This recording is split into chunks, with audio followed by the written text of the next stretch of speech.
ನೋಡಿ ಸ್ನೇಹಿತರೆ, ಇಲ್ಲಿ ಖಾಲಿರುವಂತ ಪೋಸ್ಟ್ ತಹಸೀಲ್ದಾರ. ತುಂಬಾ ಜನ ಈ ಒಂದು ಹೇಳಿದಂತ ಮಾಹಿತಿ ನಂಬೋದಿಲ್ಲ. ಅಧಿಕೃತವಾಗಿರುವಂತ ನೋಟಿಸ್ ನೋಡಿ, 23/3/2026 ಅಧಿಕೃತವಾಗಿ ನೋಟಿಸ್ ಅನ್ನ ಪ್ರಕಟ ಮಾಡಿದ್ದಾರೆ. ಮತ್ತೆ ನೀವು ಅಪ್ಲಿಕೇಶನ್ ಹಾಕೋದಕ್ಕೆ ಕೊನೆಯ ದಿನಾಂಕ ಇಲ್ಲಿ ನೋಡಿ 4/4/2026 ತನಕ ಅವಕಾಶ ಕೊಟ್ಟಿದ್ದಾರೆ.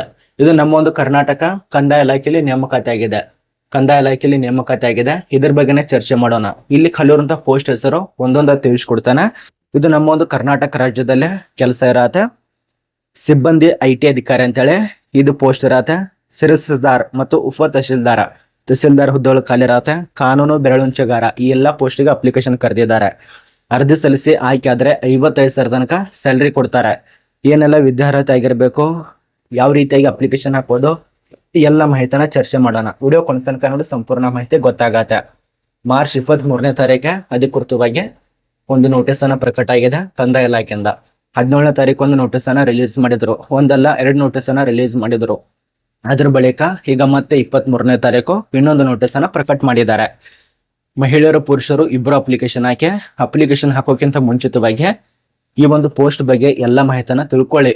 ಅದ್ರ ಬಳಿಕ ಅಪ್ಲಿಕೇಶನ್ ಹಾಕೊಳ್ಳಿ. ವಿಡಿಯೋ ಕೊನೆ ತನಕ ನೋಡಿ ಗೊತ್ತಾಗತ್ತೆ. ಮತ್ತೆ ಯಾರ್ಯಾರು ಫಾಲೋ ಮಾಡ್ಕೊಂಡಿಲ್ಲ, ಸಬ್ಸ್ಕ್ರೈಬ್ ಮಾಡಿಲ್ಲ, ಸಬ್ಸ್ಕ್ರೈಬ್ ಮಾಡ್ಕೊಳ್ಳಿ. ಮತ್ತೆ ಯಾರ್ಯಾರು ಇದಕ್ಕೆ ಇನ್ನೂ ತನ ಲೈಕ್ ಕೊಟ್ಟಿಲ್ಲ, ಲೈಕ್ ಕೊಡಿ. ಒಂದು ಲೈಕ್ ಕೊಡೋದ್ರಿಂದ ಮತ್ತಷ್ಟು ಜನರಿಗೆ ವಿಡಿಯೋ ಶೇರ್ ಆಗತ್ತೆ, ಯೂಟ್ಯೂಬ್ ರೆಕಮೆಂಡ್ ಮಾಡತ್ತೆ. ಆದ ಕಾರಣ ನಿಮ್ಮಿಂದ ಕೆಲವರಿಗೆ ಹೆಲ್ಪ್ ಆಗತ್ತೆ. ಇಲ್ಲಿ ನೋಡಿ, ಇದು ಬೆಂಗಳೂರಿನಲ್ಲಿ ಖಾಲಿ ಇರತ್ತೆ. ಬೆಂಗಳೂರದ ವಿವಿಧ ಒಂದು ವಿಭಾಗದಲ್ಲಿ ಖಾಲಿ ಇರುವಂತ ಈ ಒಂದು ಕಂದಾಯ ಇಲಾಖೆಯಲ್ಲಿ ನೇಮಕಾತಿ ಆಗ್ತಾ ಇದೆ. ಇಲ್ಲಿ ಖಾಲಿ ಇರುವಂತ ಪೋಸ್ಟ್ ನೋಡಿ, ಅನುಭವದವ್ರ ಪೋಸ್ಟ್ ಇರತ್ತೆ, ಫ್ರೆಶರ್ದವ್ರ ಪೋಸ್ಟ್ ಇರತ್ತೆ. ನಿಮ್ಗೆ ಮಾಸಿಕವಾಗಿ ಗುತ್ತಿಗೆ ವೇತನ 50,000ದಿಂದ 55,000 ತನಕ ಸ್ಯಾಲರಿ ಕೊಡ್ತಾರೆ. ಇಲ್ಲಿ ಖಾಲಿ ಇರುವಂತ ಮೊದಲನೇದಾಗಿ ಪೋಸ್ಟ್ ಹೆಸರು IT ಸಿಬ್ಬಂದಿ ಅಂತ ಹೇಳಿ.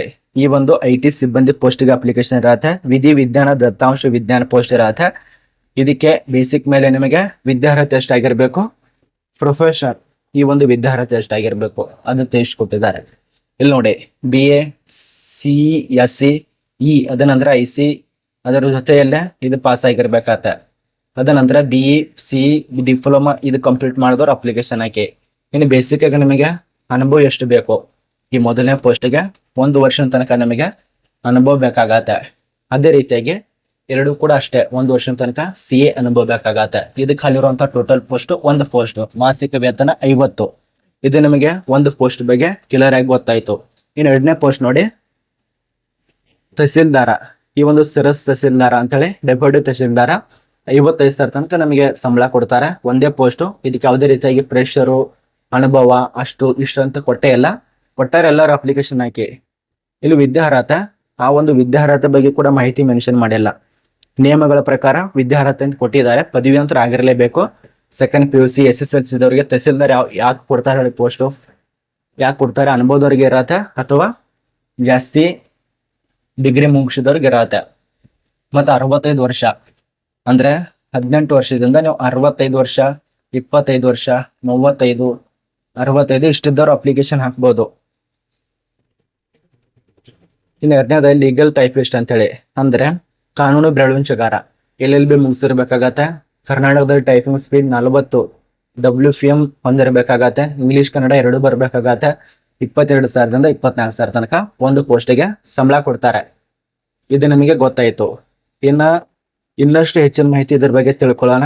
ಬೇಸಿಕ್ ಆಗಿ ಅಪ್ಲಿಕೇಶನ್ ಹಾಕೋದು 4/4/2026 ತನಕ ಅವಕಾಶ. ಈ ಒಂದು 23ನೇ ತಾರೀಕು ರಿಲೀಸ್ ಮಾಡಿದಾರಲ್ಲ, ಇದಕ್ಕೆ ಸಂಬಂಧಪಟ್ಟಂತೆ ಇದ್ರ ಬಗ್ಗೆ ನಿಮಗೆ ಅರ್ಧ ಮಾಹಿತಿ ಗೊತ್ತಾಯ್ತು. ಇನ್ನು ಉಳಿದಂತ ವಿದ್ಯಾರ್ಹತೆ ಟೋಟಲ್ ಆಗಿ ತಿಳಿಸ್ಕೊಡ್ತಾನೆ. LLB BA BTech CSC IC PG diploma ಇದೆಲ್ಲ ಆಗಿರ್ಬೇಕಾಗತ್ತೆ. ಇನ್ನು ಯಾವುದಕ್ಕೆ ಎಷ್ಟೆಷ್ಟು ಆಗಿರಬೇಕು ಗೊತ್ತಾಗಿದೆ.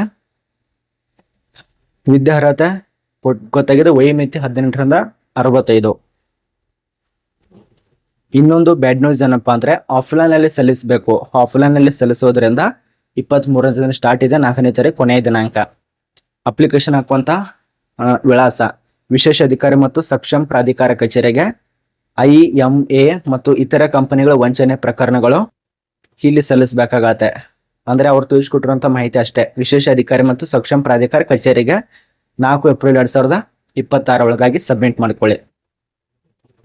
ಅರ್ಜಿ ಸಲ್ಲಿಸಿ ಆಯ್ಕೆ ಆದ್ರೆ ಅಕಸ್ಮಾತ್ ಈ ಒಂದು ಪೋಸ್ಟ್ಗಳಿಗೆ ಬೆಂಗಳೂರಿನಲ್ಲಿ ಕೆಲಸ ಇರತ್ತೆ, ಅಲ್ಲಿ ಕೆಲಸ ಮಾಡಬೇಕು. ಟೋಟಲ್ ಆಗಿ 3 ಪೋಸ್ಟ್ ಕರ್ನಾಟಕದ ಕಂದಾಯ ಇಲಾಖೆಯಲ್ಲಿ ನೇಮಕಾತಿ. ಕಂದಾಯ ಇಲಾಖೆಯಲ್ಲಿ ಒಂದೇ ಪೋಸ್ಟ್ ಇರೋದಿಲ್ಲ, ವಿವಿಧ ಕರಿತಾ ಇರ್ತಾರೆ. ಬಟ್ ಇವೆಲ್ಲ ನಿಮಗೆ ಗುತ್ತಿಗೆ ಆಧಾರದ ಮೇಲೆ ಇರತ್ತೆ.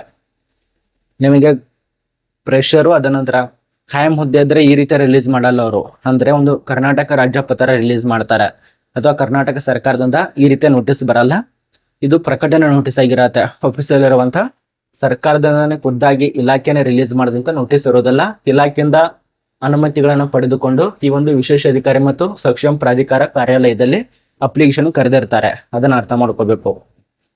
ಕಂದಾಯ ಇಲಾಖೆನೇ ರಿಲೀಸ್ ಮಾಡಿದ್ರೆ ಇಲ್ಲಿ ಗೌರ್ಮೆಂಟ್ ಲೋಗೋ ಕೊಟ್ಟಿರ್ತಾರೆ, ಕಂದಾಯ ಇಲಾಖೆ ಬರೆದಿರ್ತಾರೆ, ಕರ್ನಾಟಕ ಸರ್ಕಾರ ಹಾಕಿರತ್ತೆ, ಈ ರೀತಿ ಕೊಟ್ಟಿರ್ತಾರೆ.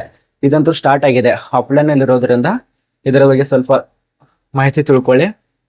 ಆಫೀಸಲ್ಲಿರುವಂತ ನೋಟಿಸು ಇಷ್ಟು ಇದ್ರ ಬಗ್ಗೆ ಮಾಹಿತಿ ಗೊತ್ತಾಗಿದೆ ಅಂತ ಅನ್ಕೋತೀವಿ.